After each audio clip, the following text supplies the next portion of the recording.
Boa noite, gente, tudo bem? Eu estou aqui com vocês para passar para vocês a nossa revisão da prova do primeiro bimestre. Primeiro slide, introdução. Introdução. O que é um preço de venda? Trata-se da quantia em moeda que deve ser entregue em troca de um produto ou serviço. Detalhe, tem que ser uma quantia que seja justa, que tanto a pessoa que esteja vendendo esteja realmente ganhando alguma coisa com isso, assim como a pessoa que está comprando considere isso também um valor justo para estar trocando em troca de serviço, que ele realmente vai ter seu desejo atendido e tem um valor sendo oferecido para ele em troca desse produto. Perfeito? Então, o preço de venda trata da quantia em moeda que deve ser entregue em troca de um produto ou serviço. A formação de um preço passa, mas não se limita pelas seguintes etapas. Entendimento das características do bem ou serviço a ser precificado. Isso aqui envolve muitas questões diferentes, desde categorias como, por exemplo, o setor, o mercado, o tipo do produto, o tipo de fabricação do produto, detalhes e características dele, durabilidade, necessidade de fazer um seguro, garantia. Todas as questões são envolvidas aqui nessa diferencial. Existem características que podem envolver em diversos produtos diferentes, mas tem alguns que isso aqui já vem nativo, digamos, da fábrica, as pessoas esperam que isso aconteça. Por exemplo, hoje em dia nós temos seguros por meio de garantia estendida de quase todos os tipos de coisas, seja eletrônico, seja o que for. Até panela da Polishop hoje em dia tem garantia estendida. Isso funciona como uma espécie de seguro também. Mas nem todo mundo, quando compra uma panela, planeja fazer um seguro para ela. Diferente de um carro. Nem todo mundo também faz seguro de um carro. Mas normalmente quando alguém compra um carro mais novo, vai fazer um seguro dele. Então a necessidade de seguro de um carro já faz parte do mercado. Então quando você vê, por exemplo, uma empresa que vende veículos, chegar e fazer uma promoção que a partir daquele, digamos, aquele determinado período, todos os carros vão entrar com seguro gratuito para o primeiro ano, isso é um grande diferencial. Isso vem de acordo com a necessidade e é uma característica comum do mercado, certo? Cada mercado tem suas características, sejam, digamos, tempo de troca, substituição do produto. Por exemplo, se você pegar e comprar um celular, você não planeja ficar com ele provavelmente mais que 3 anos. Já se você pegar e comprar uma geladeira, você planeja ficar com ela pelo menos uns 5 a 10 anos. As coisas têm tempos diferentes que ficam conosco e tempos diferentes de substituição, durabilidade, e tudo isso é afetado, seja configuração técnica, necessidade de manutenção constante.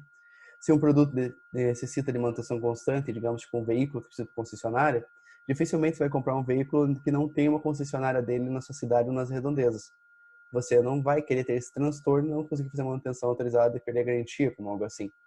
Então, normalmente, as pessoas focam regionalmente, tem várias características que podem ser utilizadas aqui, como o entendimento das características do bem ou serviço ser precificado. A parte mais importante, eu creio que seja mais longa nessa disciplina, que ela vai tomar boa parte do segundo semestre, é essa parte aqui. Identificação das variáveis da análise. Variáveis de custo são as que a gente está vendo agora. Elas focam quase todo o primeiro bimestre, focam nas variáveis de custo, variáveis econômicas, variáveis mercadológicas e variáveis societárias e tributações. Essas 4 variáveis aqui não vão entrar nesse primeiro bimestre, por isso que eu não vou me adentrar muito neles agora na revisão. Somente as variáveis de custo. São todas características que estão envolvidas nesses determinados tópicos que podem afetar o preço de um produto. Questões econômicas e mercadológicas afetam diretamente o preço do produto, seja por demanda de matéria-prima ou seja de aceitação do preço normal do mercado. Variáveis, que no caso aqui está escrito errado, mas como eu estou gravando em um single shot, eu corrijo ele para vocês antes de postar para vocês terem acesso a esse documento, perfeito? Variáveis societárias e tributações, elas afetam drasticamente, seja pelo modelo da empresa que seja atendido, no caso daquele negócio em específico, que vai ter regras diferentes sobre questões de tributação, anistias e todas as, digamos, oportunidades que a empresa possa ter no mercado de acordo com o seu formato. E a questão de tributação também. Existem diversas oportunidades que as empresas podem aproveitar no mercado em tempos diferentes, em localizações diferentes, e tem mais oportunidades que podem dar algumas vantagens em questões tributárias. Seja tempo de empresa e outras vantagens estão sendo oferecidas para elas. Então, pode fazer uma grande diferença aqui. Vamos lá. Outras questões que estão envolvidas ali nas 4 etapas. Análise das variáveis do bem ou serviço, uma individual e uma coletiva. Essa análise aqui entenda da seguinte forma. Uma análise individual seria do produto isolado. Então você pega o produto isolado e analisa ele como um todo, seguindo aquelas variáveis que foram faladas anteriormente. Quais seriam as dificuldades e oportunidades que a empresa, por exemplo, teria seguindo aquelas variáveis em relação a esse único produto? A segunda parte, digamos, a segunda etapa, seria uma análise coletiva, considerando todo o mix de produtos que a empresa possa ter em conjunto. Então, por exemplo, aquele negócio que é o exemplo que eu vivo dando, a questão da impressora. Deixa eu tomar uma água antes um pouquinho, que estou indo com rinite, isso aqui me ajuda a manter um pouco a estabilidade. Então, Na análise coletiva, você analisa um mix de produtos. Existem empresas que vão ter produtos complementares, que seriam, por exemplo, o quê? Um produto complementar fácil é a questão da própria impressora e tinta. Você fazendo análise, por exemplo, da impressora, para ver que ela não é tão lucrativa, mas você pegando e adicionando a variável tinta, que tem que ser comprada sempre seguindo determinado modelo, especificação da embalagem, que cada impressora tem o seu, cada tinta é cara, imprime pouco, ainda às vezes entope, causa maior caca, e você ainda tem que continuar comprando. Então, a análise coletiva, às vezes, em determinadas situações, vai fazer mais sentido a existência de um produto ou o preço daquele produto do que a análise dele isolada. Às vezes, compensa mais você, por exemplo, vender uma máquina que faz café, daquelas de cápsula, por um preço barato, tipo R$ 99, e vender cápsulas de R$ 5 para aquele cliente pro resto da vida dele. Certas coisas, às vezes, você cria uma experiência totalmente diferente que um produto dependente do outro. E nessas questões, a análise coletiva faz muito sentido. Então, por isso, quando você vai analisar aquelas variáveis, seja custo, seja mercado, tudo, você tem que sempre ver o amplo. No caso, os objetivos da empresa podem ir muito além do que um único produto pode oferecer. Muitas vezes, a combinação de produtos diferentes, você cria uma nova necessidade no consumidor. Isso faz com que ele demande de comprar aquilo com certa frequência, e aí isso é o teu lucro. Às vezes, um produto que você fabrica é apenas a porta de entrada, para a pessoa que, digamos, provar o gostinho e tentar consumir mais depois, para isso sem de uma forma inconsciente ainda. E por último, a última etapa seria a formação do preço de venda, resultado de todas as etapas anteriores. Então, você fazendo toda essa análise, entendendo bem seu produto, todas as questões que estão em volta dele, que no caso seriam aquelas variáveis, e fazendo essa análise, que seria do produto isolado e dos demais produtos, você consegue ter uma visão do que poderia ser o preço de venda daquele produto. Como que ele participa da estratégia da empresa e se isso é vantajoso ou não para ela. Perfeito? Seguindo, lembrando, qualquer dúvida que vocês tenham, essas dúvidas, na verdade, não precisam ser dúvidas sobre a questão da prova mesmo. Se tiverem alguma questão que vocês querem discutir, debater, apresentar um exemplo diferente, pode me mandar no WhatsApp mesmo, não tem problema. Me manda mensagem para qualquer sistema que já foi informado para vocês anteriormente. E podem entrar em contato comigo no chat, que isso vai ser muito interessante na live que a gente vai fazer na aula de hoje. No dia desse vídeo, porque esse vídeo não está sendo gravado hoje em questão. Continuando. Variáveis e custos. Termos utilizados. Aqui eu escrevi apenas termos, mas saibam que são os termos que são utilizados nessa área. Gastos. É qualquer tipo de gasto que você vai ter. Qualquer tipo de contratação de bem ou serviço que você faça é um gasto. É um compromisso que você vai ter que pagar por alguma coisa no futuro que você está contratando agora. Você pode pagar, na verdade, à vista também. É o ato de você contratar algo. Perfeito? Acho que assim fica fácil de entender. Custos. São os gastos que estão relacionados diretamente com a produção. Dentro de uma empresa vai ter custos e despesas, certo? Que ambos são gastos. Os custos são relacionados diretamente à produção, enquanto as despesas são relacionados à estrutura ou entorno, digamos, da produção. Toda empresa não precisa apenas produzir, mas ela precisa também vender, precisa ter um sistema de apoio, por exemplo, assim. Tem algumas questões que podem ser tratadas tanto como custos e despesas, mas em alguns casos vão tratar aqui, por exemplo, vendas, propriamente dito. Nós teríamos também outras atividades de suporte, como logística, teríamos RH, contabilidade, gestão financeira da empresa. Todos esses pontos da empresa, esses departamentos, eles não são considerados custos, porque eles não estão fabricando o produto, mas eles estão todo em volta da estrutura que é feita para você conseguir fazer o produto chegar da empresa até o consumidor. Isso envolve outras questões também, como todo o suporte em volta disso, outras questões governamentais, como a função da contabilidade na empresa e outras questões assim. Parte de direito, todas as áreas da empresa são despesas, mas não que não tenha seu valor dentro da empresa, o que significa que elas não estão diretamente relacionadas com a parte produtiva dela, com a produção dos seus bens e serviços diretamente. Esse conceito de estar ligado ou não à produção do bem e serviço está ficando muito relativo por todo o tempo. Isso eu mesmo devo ter comentado para vocês em algumas aulas no passado, porque isso aqui, com o passar do tempo, o serviço está tomando mais espaço direto na entrega do produto, digamos assim. Tem muitas empresas que elas personalizam as entregas, estão deixando de terceirizar e separar. As partes, digamos, seria realmente a parte da entrega, o atendimento ao cliente, todas essas questões, estão fazendo parte do produto principal, porque sem eles o produto não seria visto como tão cheio de valor quanto ele realmente é, com todo esse suporte em volta. Então essa distinção está começando a ficar cada vez mais relativa e a ideia é que quanto mais para frente, quanto mais o tempo passa, essa distinção entre eles vai ficar cada vez menor também. O valor agregado está ficando muito abrangente, digamos assim. Então essa diferença tende a diminuir com o passar do tempo. Só relembrando, custos está diretamente relacionado com a produção, Despesas são as atividades em volta que permitem que essa venda, esse produto possa chegar diretamente ao cliente. Vai ter mais termos utilizados nisso aqui, provavelmente se vocês pesquisarem na internet vão achar definições diferentes, mas despesa, resumindo, é aquilo que está na empresa, mas também não está relacionado diretamente com a produção. É basicamente isso. Pode ter outros termos mais chiques e polidos para falar isso, mas em síntese é isso. Investimentos. São bens que a empresa adquire, podem ser bens ou outras contratações, que podem ser consideradas ou imobilizadas da empresa, ou podem ser também despesas, certo? Contratações são feitas para serem ativadas no futuro. Essa é uma definição mais ampla de investimento. Então, por exemplo, você está comprando estoque agora, mas não vai utilizar ele imediatamente. Ele entra como investimento. Você compra ali, por exemplo, móveis para sua empresa, e esses móveis vão entrar na sua empresa, vão estar ali como um ativo dela, vão começar a depreciar e tudo mais. Também são investimentos. A empresa investiu nessa estrutura, nessa capacidade, nesse estoque, seja o que for, para um benefício futuro dela, um benefício a longo prazo. Então, seria um investimento. Tem outras situações que entram com investimento também. P&D pode entrar com investimento, no caso, se tornando uma despesa. Pode ter também... P&D também poderia entrar, no caso, como custo também, dependendo da natureza da empresa. Isso aqui eu avisei em sala.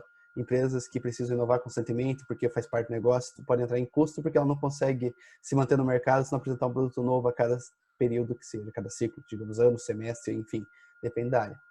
Perda. Perda é o mais divertido de todos eles, porque tem exemplos de desgraça adoidado. Perda são gastos que você tem de forma normal e involuntária. Essa é a principal característica, normal e involuntária. Pegou fogo tua carga? Perda. Roubaram tua carga? Perda. Perda também.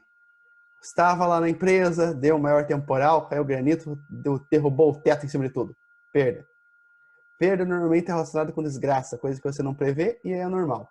Se você perde, agora usando a etimologia da palavra, se você perde alguma coisa, por exemplo, você está fazendo algum produto e você perde, digamos, está fazendo um móvel de madeira e você perde a serragem dele.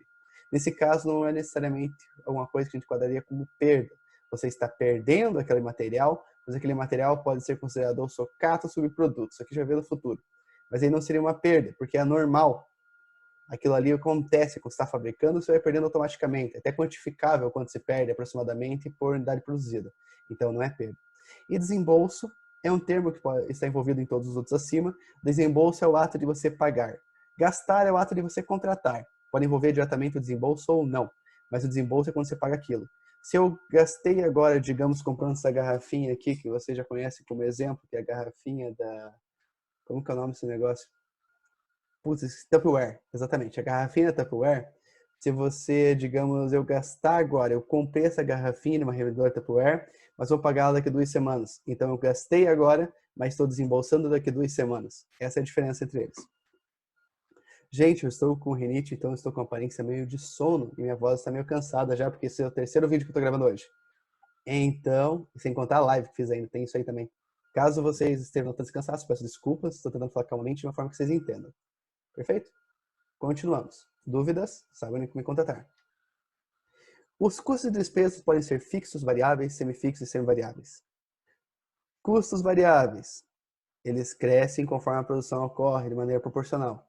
Então, você está produzindo, proporcionalmente a essa quantidade que você está produzindo, você vai consumindo matéria-prima, alguns tipos de mão de obras extras. Pode ter muitas coisas envolvidas em custos que sejam variáveis.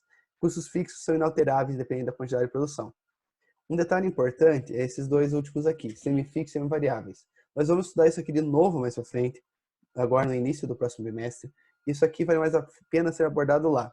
Mas a diferença entre eles é o seguinte: semifixo ele é fixo até determinada camada. De repente, quando você atinge um custo fixo, digamos, uma determinada quantidade produzida ali, você tem que subir um pouquinho. Então ele sobe feito uma escadinha. Já o custo semivariável, ele é variável, está subindo exponencialmente ou linearmente, e do nada ele fica linear. Esses são casos raros de ser explicado e é mais fácil dar exemplos mais à frente e não tentar confundir vocês agora.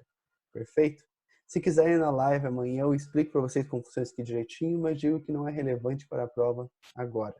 Mas vocês vão ter isso aqui no futuro e vão aprender como isso aqui se relaciona com outras questões também na análise de custos. Frase importante. Onde terminam os custos de produção? Resposta: no momento em que o produto está pronto para a venda. Então, tudo aquilo que está sendo tratado na elaboração do produto, no tratativo daquele produto, até o momento que ele é disposto numa prateleira para aguardar a sua venda, é tratado como custo. Perfeito? Esse é o grande divisor. O que vem dali em diante, o que vem a partir desse momento onde o produto está pronto para venda, tudo seria despesa. Que daí começa a vir outras estruturas. Você chegar, transportar aquele produto, a relação diretamente comercial com a parte de vendas, as questões em volta com a parte de marketing, para tentar chamar a atenção da parte de vendas, as questões contábeis ao entorno disso e tudo mais, tudo isso vira despesa. Perfeito? Então, os custos é até que o produto está pronto e disposto para venda. Eu acredito que nisso não tem muitas dúvidas que vocês têm. Continuando. Custeio por absorção. É um método onde são apropriados todos os custos de produção aos bens elaborados, sejam esses custos diretos ou indiretos. As críticas atribuídas a esta metodologia são principalmente ligadas ao fato de que, para distribuir os custos indiretos, ela necessita de métodos de rateio, o que pode envolver um alto nível de arbitrariedade. Tem dois tipos de custeio principal. Custeio por absorção, que a gente está vendo agora, e depois a gente vai ver o custeio direto. Isso também vai estar no começo do segundo bimestre.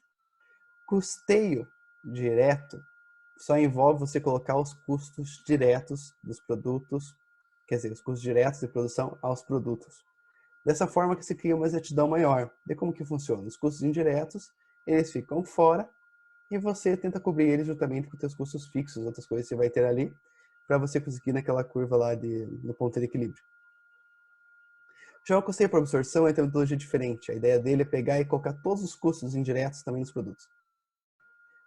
Tá, mas por que essas duas coisas? São metodologias alternativas diferentes de como você vai gerenciar se a tua empresa está ganhando dinheiro suficiente para pagar as contas ou não. Se você colocar somente os custos diretos aos produtos, os custos indiretos você vai ter que fazer outras formas de pagar eles, tratando eles com seus custos fixos. Você tem que vender X unidades para pagar eles também. É a mesma lógica dos custos fixos. Já o custeio por absorção, você trata tudo. Então, praticamente todos os custos que a empresa realmente tenha, tirando aqui só não tem as despesas, detalhe, é custeio por absorção, as despesas não entram. Todos os custos vão estar nos produtos. Então é mais fácil jogar uma margem em cima e saber que está tudo sendo pago. Beleza? Essa é basicamente a lógica. Tem também o custeio variável, que somente os custeios variáveis entram ali na questão. Essa terminologia também utiliza para se referir a mesma coisa.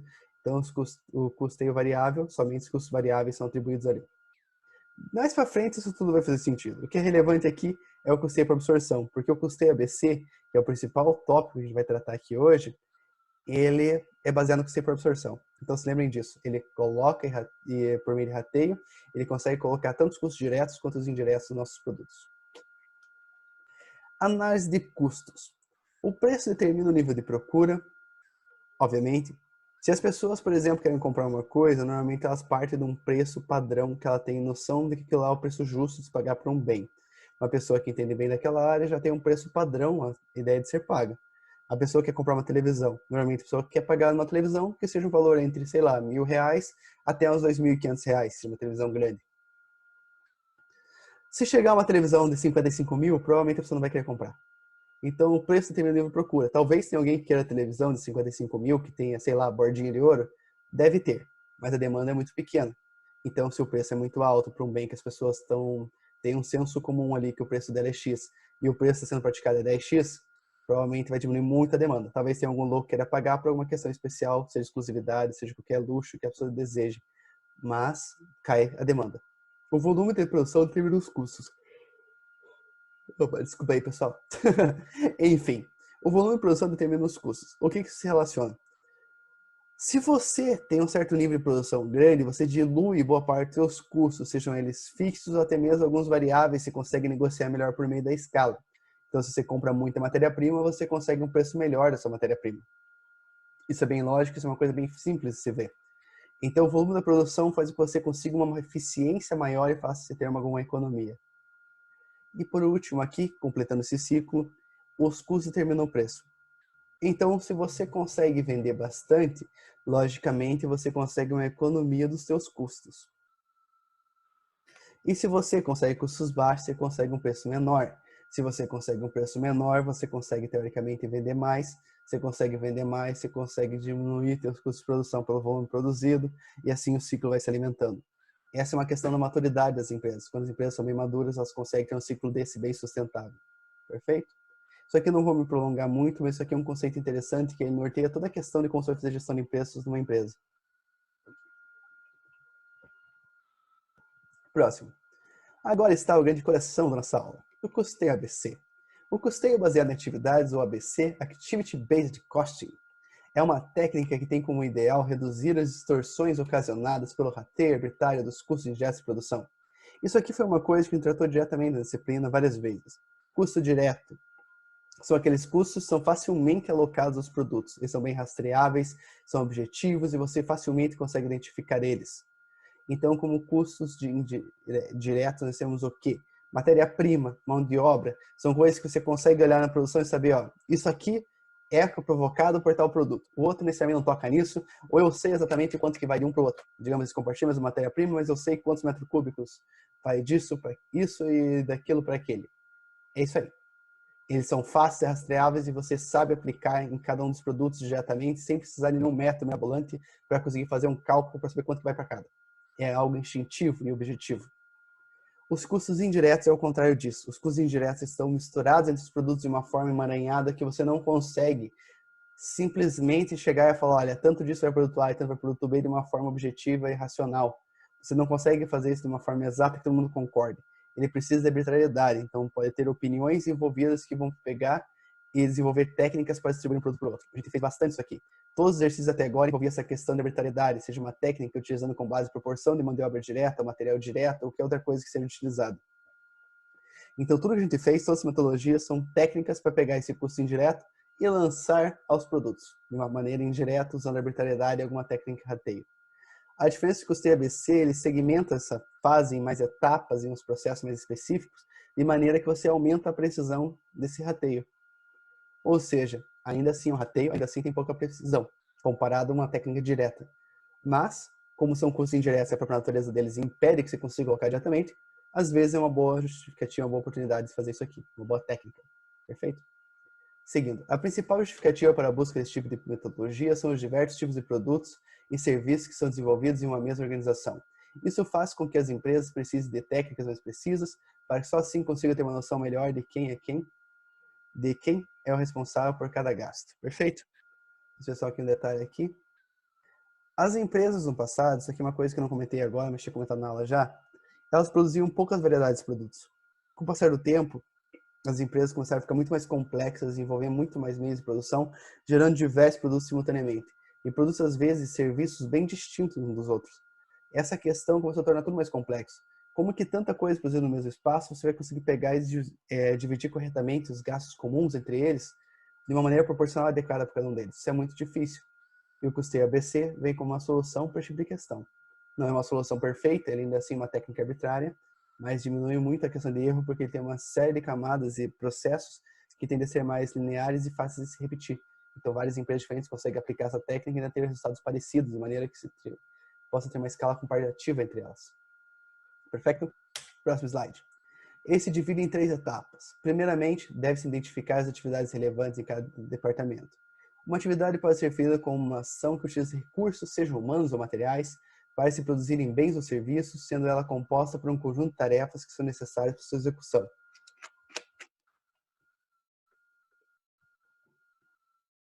Dentro da empresa, podem ver que nesses slides não tem a questão de departamentalização, porque eu não vou cobrar isso aqui na prova. Mas toda empresa divide em departamentos. Dessa forma, os departamentos você consegue pegar e controlar eles, gerenciar de uma forma melhor.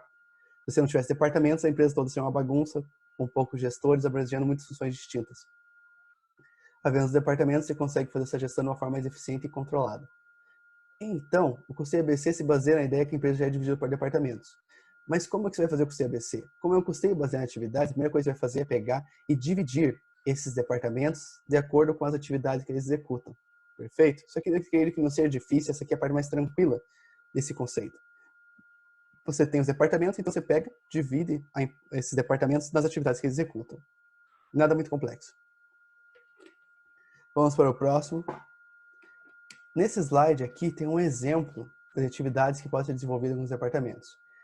Exemplos de departamentos. Compras, temos comprar e desenvolver fornecedores. Almoxarifado, temos receber materiais, movimentar materiais. Logística, controlar distribuição, programar roteiro. Então, isso aqui seriam atividades que estariam envolvidas diretamente com esses departamentos. São prestados para esses departamentos. Então, a primeira coisa que a gente faz é pegar esses departamentos e dividir eles em atividades. Isso aqui, vocês puderam ver no exercício tanto 5 e no exercício 6. Então, acredito que essa noção de como se divide eles, acredito que vocês já tenham visto alguns exemplos diferentes disso aqui. Então, Prosseguimos. A segunda etapa consiste na atribuição de custos às atividades. O custo de uma atividade é formado por todos os sacrifícios e recursos que são necessários para sua execução. Deve ser composto por salários, com os respectivos encargos, materiais, depreciação, espaço utilizado, entre outros. Ou seja, todos os custos que tenham dentro para executar cada atividade devem ser incluídos nelas. Isso aqui envolve dois passos.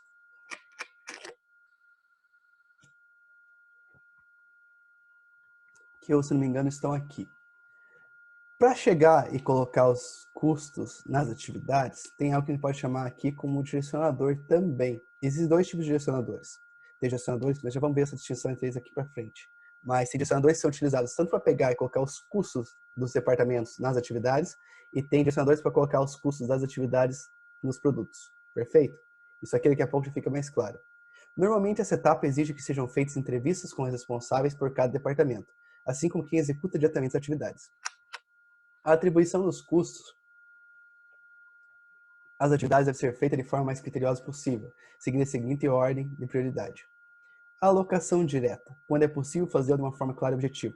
Podem ver que qualquer metodologia de custos, a alocação direta assim vai ser a primeira, porque tudo aquilo que você consegue fazer da forma mais precisa, utilizando a lógica direta, que é você saber realmente quanto que consome cada coisa, porque você tem um mecanismo para fazer essa medição, seja conhecendo a quantidade de matéria-prima que vai, ou seja, sistema de controle, por exemplo, energia elétrica, que você pode ter medidores em cada uma das máquinas que está produzindo alguma coisa, você faz essa alocação direta. Ela sempre vai ser a prioridade. Rastreamento, que é feito com base na identificação da relação de causa e efeito, feito por meio de direcionadores, número de empregados, consumo de energia, entre outros. Aqui é uma espécie de rateio também. Só que o rastreamento, você vai utilizar uma lógica que é mais precisa. É a mesma ideia dos direcionadores que envolve aqui. Então, como você consegue rastrear, por exemplo, o número de empregados, você sabe o que estiver envolvendo ali no número total de mão de obra, aquilo que consumiu mais mão de obra, digamos, mais empregados para trabalhar naquilo, teoricamente recebe mais gastos relacionados a isso. Isso aqui é uma coisa bem objetiva de se imaginar. E por último, o rateio. O rateio é quando você vai escolher uma técnica mais aproximada, mas não tão direta quanto o rastreamento. A alocação direta é o mais direto de todos. O rastreamento, ele ainda é assim, ele estaria num limbo entre o que é indireto e o que é direto. Então ele tem uma pequena lógica para chegar naquele rastreio, mas ele assim não é uma lógica perfeita. E o rateio é uma lógica que você tem muito menos certeza daquilo que você está fazendo. Para o rateio funcionar, normalmente você vai escolher uma forma que faça sentido, mas necessariamente não tem uma comprovação exata que ela seja a melhor forma para fazer aquilo. Essa é a diferença. São conceitos bem abertos, podem ver. Tanto que isso aqui, especificamente esses três aqui, eu não estou cobrando na prova e nem estou questionando muito eles. Mas se quiser na live, fica mais fácil de pegar e discutir isso aqui. Até se pedirem dúvidas e outras questões assim, nós conseguiremos resolver.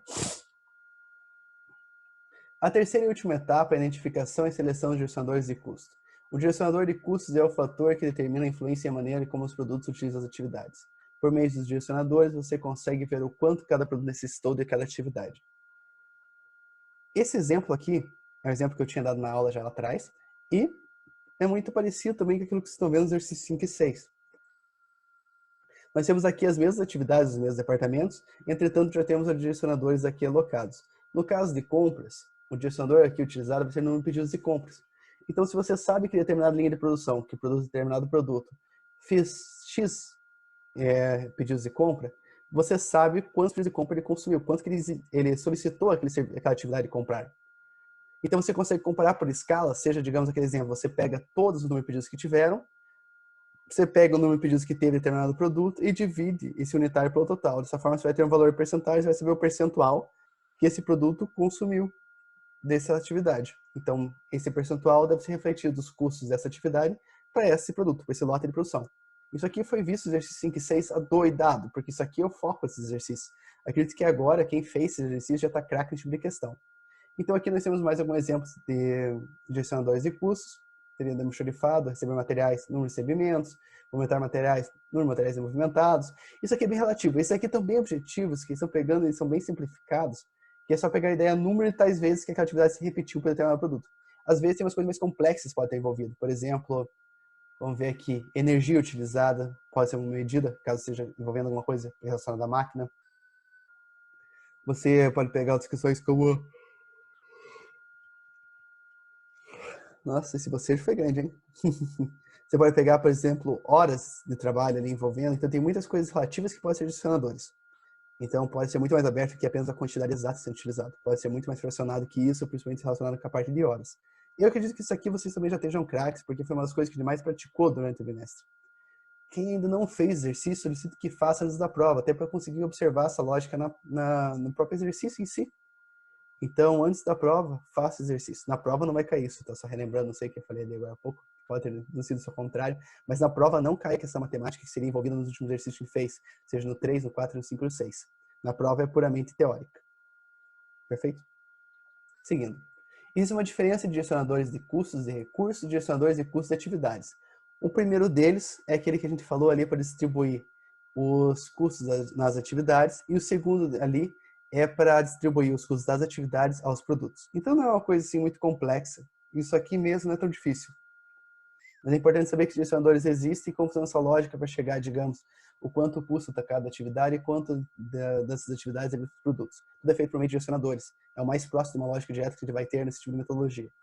A quantidade de direcionadores depende do grau de precisão que a empresa almeja. Os direcionadores em si variam de empresa para empresa, assim como de acordo com as atividades. As empresas que estão aplicando esse tipo de custeio, assim como qualquer técnica de gestão, elas não devem ser loucas e decidir aplicar isso aqui para tudo.